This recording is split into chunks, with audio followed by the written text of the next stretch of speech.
Well, hello to my viewers, thank you for tuning back to my another One Piece Bounty Rush video. And today, this is the last video for the top 10 attackers for the current 6.5 anniversary era, or bracket EX Kizaru era.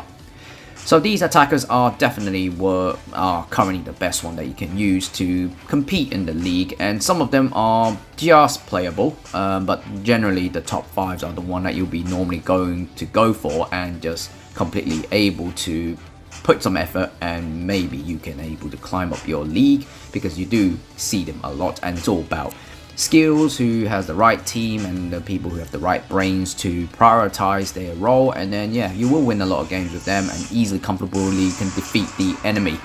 So now let's just show the top 10 attackers, and hopefully you agree. If not, of course, put a comment down below and leave a sort of a list that you feel like these are the right characters supposed to be in there, or maybe I missed out any other attackers. Alright, let's just go to the characters then. Number 10, Raid on Onigashima, Ronolo Zoro. Yep, my favorite character, EX Zoro, is a really good unit to play in the current meta, because it's not heavily on like characters that do status infliction. Then Zoro can actually stand a really good chance of competing in the meta. If you're just facing EX Kizaru, then yeah, you will have a very decent chance of beating the crap out of him. But of course, just don't try to fight him in the treasure area or anywhere in the treasure area. Then yeah, you will be able to survive most of the attack that's delivered from him when it's just a purely one-on-one, non-treasure area. And fighting like the older EXs like Garp, Kizaru, he's not bad actually. You just have to make sure that you do a lot of practice, know the circumstances, then yeah, you're able to deliver very strong blows. But I'd say Zoro does need a buff though in order to be back on track to be the top EX attacker. Number 9, Davy Backfight, Monkey D. Luffy. Well, this character is a very unusual one, but in the end, he is actually realistically really decent unit. He has so many HP recoveries that he can survive like up to 4 lives, so it's annoying to deal with. If you fight EX Kizaru, I've seen this Afro Luffy has really done really well against him, and any other characters as well. Even someone like Zephyr does get KO'd by him quite easily. So playing him is not the most popular character or the popular choice, but he is realistically really good. It's only for the fan base to play him, but overall he is a very decent attacker. Number 8, the Blue Dory. Yes, the giant himself, definitely a very strong attacker. He is really a one-shotter most of the time, and if you practice and learn all the current meta units' habits, as long as you can pull off those perfect dodge shield, you can actually do really strong damages. Although he's a bit on the slow side, but he is a giant after all, but he does have his advantage and he's really strong. But so far, not a lot of people play him anymore, maybe because everyone just focuses on EX Kizaru, but Dory is a really good attacker if you want to give him a shot in the meta. He can take out most of the enemy out there as well. Number 7, CP9 Jabla. Yep, Jabra is still a really powerful attacker, only because his main priority is to have his defense go up, and then you can actually deliver strong blows. Once you are able to build up your defenses, you can tank most of the attack out there, apart from of course EX Kizaru, which ignores your defense. But if you can dodge it and just rely on your shield as well, EX Kizaru can struggle trying to break it, and you may be able to take out Kizaru on any other characters out there as well. But he's becoming less and less used because I don't know why, but he is still a very powerful attacker, Jabra. Number 6, Jeremiah 66, Vinsmoke Ichiji. So Ichiji is really strong, mainly because he's a multi-attacker, and if you can just do few normal attack and then you can throw your skills, he is really good. Especially some of his skills actually go through a wall, so if it does go through a wall, you can actually snipe at the enemy.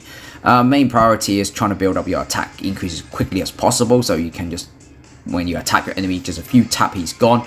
He does, in the early stage, he does require a bit of effort trying to build up your attack, but after that, yeah, Ichiji is really powerful. If you want to get a hang on him and you learn how to play him properly, he can take out pretty much everyone.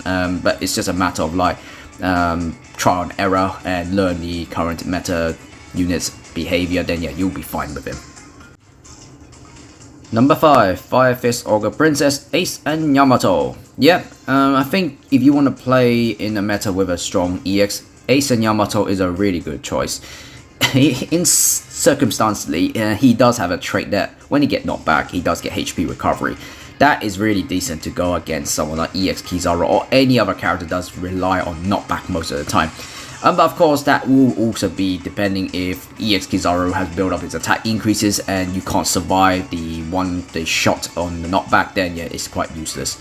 But in the early stage, just make sure that you try to take on a Kizaru early as possible and then just take his HP down by a little, then throw your skill. You will be able to one-shot him. I'd say Ace and Yamato can still perform really well in this meta. Just passionately learn how to play him properly and then just learn the other enemies' behavior, then you'll be fine. He will take out the other enemy out there, and of course Yamato. Number 4, King of Pirates, Goldie Roger. Yep, Roger is definitely still a very powerful attacker. With his probably about a couple of months ago, a year ago buff, everyone's using him right now. He's still a great one-shotter. But of course, up against someone like Kizaru, who has a red element that's strong against you, you can get one-shotted by the Kizaru quite quickly. But if you just basically try to out-muscle him, just try to dodge his initial skill, and then you can just start throwing your normal attack, and then your Karmosari following along with it, you can one-shot him quite easily as well. Playing Roger in this meta does require more effort, not like a couple of months ago where he got the buff and you can at least literally just go and start going butcher mode. This is not that easy anymore, but he's still really good. When Roger build up his attack, few tap, you might even just basically destroy Kizaru or any other characters. Even Zephyr might struggle against him as well. So yeah, playing Roger is still a really good unit too in this meta. Number 3, Navy HQ Fleet Admiral Akainu. So Akainu is definitely a new, well, I would say once his buff was there, he literally can just destroy everything, even up against the current meta. Now, facing someone like EX Kizaru is not that bad actually.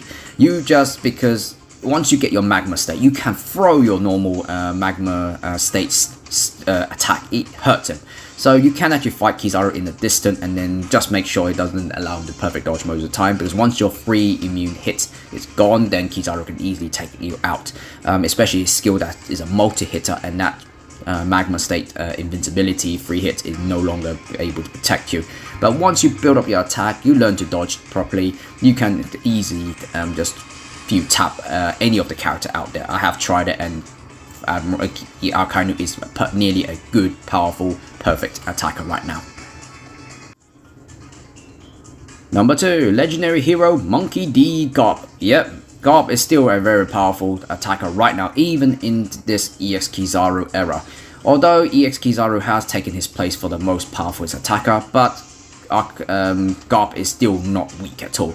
Any other character, you just basically a toy to him, and if you have to face Kizaru, just, well, trying to avoid absolute upfront attack or confrontation. All you need to do is try to, well, dodge the initial hit and then do maybe one punch, and then once that one punch is down, then your skill will come really handy. Or maybe you can stand back a little and just watch your allies. Once you notice that Kizaru's HP's gone down a bit, then throw your skills. And once you build up your attack and your defenses, Kizaru, only thing can get past your defenses is only his skill, but his normal attack is useless once you get that. So you just have to learn how to prioritize what to do with Garp in this meta, and then yeah, you can easily one-shot everybody that you go against. And number 1, EX Kizaru. So yeah, Borsalino is the most powerful attacker right now in the current meta. Absolutely got powerful new mechanics that's never seen before. It's annoying to deal with because you are always continuously can sniper the enemy from a distance anywhere you want, pretty much, once you get your skill 1. He is just ridiculously too good. Right now, the only weaknesses he has is just regular attacks only. If you regular attack you, then if the allies, your enemies are quite united, they notice your HP is down, they just quickly destroy you, because once they get rid of you, your allies will definitely get in trouble if they don't have you, or they don't have Kizaru in their team. So playing Kizaru is so comfortable, and you can easily just play a little bit of brain, then you can just destroy anything you want. So yeah, Kizaru's design is really too broken, I would say. But we'll see, because he might not stay number 1 very long, and depending what happens. But for now, he is the number 1 attacker. Alright, so this is my top 10 attacker list, and hopefully that this list is a useful one, and hopefully you did enjoy as well as agree the current top 10 attacker, and maybe giving you or any other players out there want to know which attackers are best to play in the meta right now. So if you did like it, of course, like and subscribe and leave a comment down below. Of course, if you disagree or maybe I missed out any other characters, please leave a comment and just share it with the whole entire Bounty Rush community, just to allow everyone to try to enjoy the game. Alright guys, thank you for watching, and I'll catch you in the next video then. See ya.